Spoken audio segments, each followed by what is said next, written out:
Hello, and welcome to another episode of Words and Bubbles. I'm continuing my countdown of my favorite trade paperbacks of 2023. Today I'm at number 5. And the book I've chosen is the Good Asian Deluxe Edition by Pornsak, Pichetshote and Alexandre Tefenkgi. Okay, so a number of things here. Firstly, this is a hardcover, so it's technically not a trade paperback. If that matters to you, sorry. Know that I know that you are right. Again, technically. I just felt that this is a collection of previously published issues, so it's in the spirit of trade paperbacks. Also, as I'm not going to do a list of hardbacks, it was here or nowhere. I chose here. Next thing is that the Good Asian has been around for a while. Most of the issues in the first collected edition were published in 2021, so it might be strange to see it included in a list of 2023's books. My reasoning here is simple. The deluxe edition was released in May 2023. Also, this was the first time all 10 issues were printed in a single volume. And my feeling is that volumes that include everything trump those that don't. The third thing is an admission. I haven't actually read the deluxe edition. I couldn't wait for it, and so I read the 2 volumes that came out more than a year earlier. And then, already having those, buying the deluxe was an expense I just couldn't justify. So there is a slight chance that the deluxe edition has some quality I'm unaware of that makes it absolutely wonderful or completely awful. I read that it has some extra features when compared to the earlier trades, which I can only imagine is a good thing. But again, I don't actually know. All that I'm judging this edition on is the story I've read, which I assume is unchanged. Okay, so let's get to the story. It's a noir detective story set in 1936, San Francisco's Chinatown district. Edison Hark is a Chinese-American detective trying to track down a missing woman. By the way, isn't Edison Hark a great name for a noir detective? Whether or not he's Chinese, American, or working in the 1930s. I mean, most of the time Edison gets shortened to Eddie, which isn't as great, but still. So anyway, when Edison was a boy living in Hawaii, his mother was murdered. The white millionaire she worked for, Mason Carraway, took Edison in and raised him as his own. Still, Edison never felt like he belonged in Mason's world.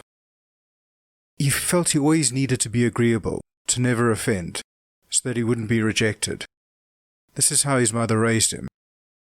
To think of himself as less than, and to not upset those he depended on. This is a microcosm of what was happening in America at the time. The book tells us that in the 1870s there were a number of riots and protests against Chinese laborers by people claiming that the Chinese stole jobs, brought down wages, and caused the Depression of 1874. So in 1882, the Chinese Exclusion Act was passed. The goal of this act was to stop all Chinese laborers from entering the country, but its effect was even wider than that, and it prohibited all Chinese immigrants who weren't teachers, students, merchants, or diplomats from entering. The ban was only supposed to last 10 years, but in 1936, when this book happens, it is still in force. So there is a whole generation of Chinese Americans who have known nothing other than a life under the ban. They grew up under it, and then they worked under it, a law that treated them differently from everyone else. A signal to both themselves and to others that they weren't as good as everyone else. Obviously, if such a thing was to happen to you and your family and your people, you would be angry. But you couldn't show your anger. You see, if you did, people wouldn't listen to the reasons you were angry. They'd just use the fact that you were angry as confirmation that everything bad they thought about you and your people was true. Which is the last thing you want. No, you want removal of the ban and to be treated equally. What's more, you depend on those in power for your livelihood. So you spend your life on your best behavior, acting cautiously, always careful that your actions don't offend, that they aren't seen as threatening. You do this for your own benefit, yes, but more importantly, you do it for your family and your community. So you're an angry person, but you have a deep need to please. Under the circumstances, both are perfectly rational, but they are at odds with each other, and wrestling with them both, all the time, for as long as you can remember, causes you to become scornful, yes, with the system, and with those responsible for the system, but also with yourself, for not being able to change the system, for being weak, for being someone that the system is prejudiced against. Also, when you've spent your life trying to please others, you learn to see the world through their eyes. And when they look at you, you learn to see yourself as they do. So when they don't see much when looking at you, you see that. And a part of you can't help but take that on board. Okay, so back to Edison Hark. A few years later, the Carraways moved to the mainland, to San Francisco. Edison is asked to join them, but he chooses to stay in their house in Hawaii instead. More years go by. Edison becomes a police officer. He knows he'll be good at it, as a lifetime as an outsider has taught him how to read people, and always needing to hide what he really thinks has taught him to be a good liar. Also, who better to improve the lives of the locals by bringing together, in some small way, the wealthy white minority, who the locals refer to as Hawaii, and the poor non-white majority, than a police officer with a foot in both worlds. Things don't go like he planned, though. Most of Edison's job turns out to be him going undercover into Hawaii's Chinese community. And while he can justify getting drug dealers arrested as being for the greater good, there are those cases where turning his own people in eats at him, jading him and adding to his self-loathing. He then gets a message from Frankie Carraway, Mason's son, asking him to come to San Francisco and find Ivy Chen, the Carraway's maid, who Mason loves. Frankie thinks the fact that she's missing is the reason his father had gotten ill and fallen into a coma, and that his condition could improve if she returns. So Edison goes and is soon on her trail, discovering that many of the clues he's following overlap with the murders being committed by a brutal assassin named Hui Long, an almost mythic figure who used to terrorize the community, but who hasn't been heard from in years. How it all ties up, I obviously won't say, as the mystery is a big part of the fun of something like this. Instead, let me talk about the artwork for a minute. It's good. I think it's good. You can draw your own conclusions from what you see on the screen. What I particularly enjoyed was that it utilized a number of unassuming techniques to better tell the story.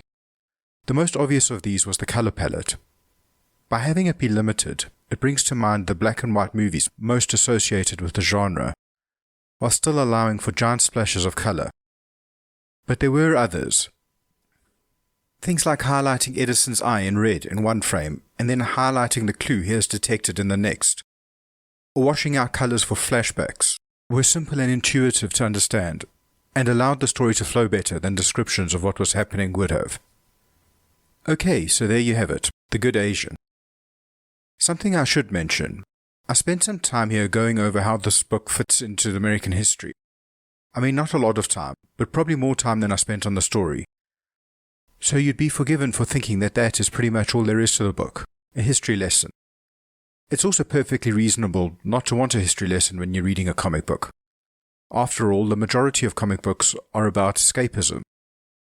So let me just say that while a history lesson was certainly there, it was, to me at least, the gravy, the cherry on top. At its heart, The Good Asian is a traditional, classic noir detective story. Now I realize purists might argue with me saying that, pointing out that there is no such thing as a traditional noir detective story, or saying that classic noir refers to film noir in its heyday. And yes, okay. And okay to any other objections to their classification you might have.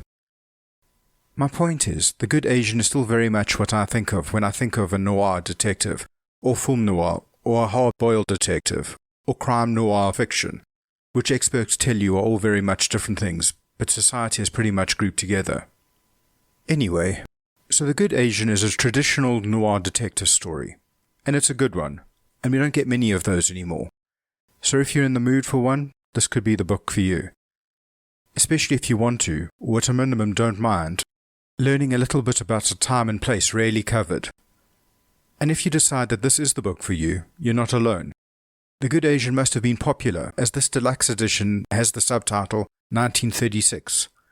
In other words, this was Edison Hark's adventure for 1936, and he will return to solve a mystery that occurs in some other year.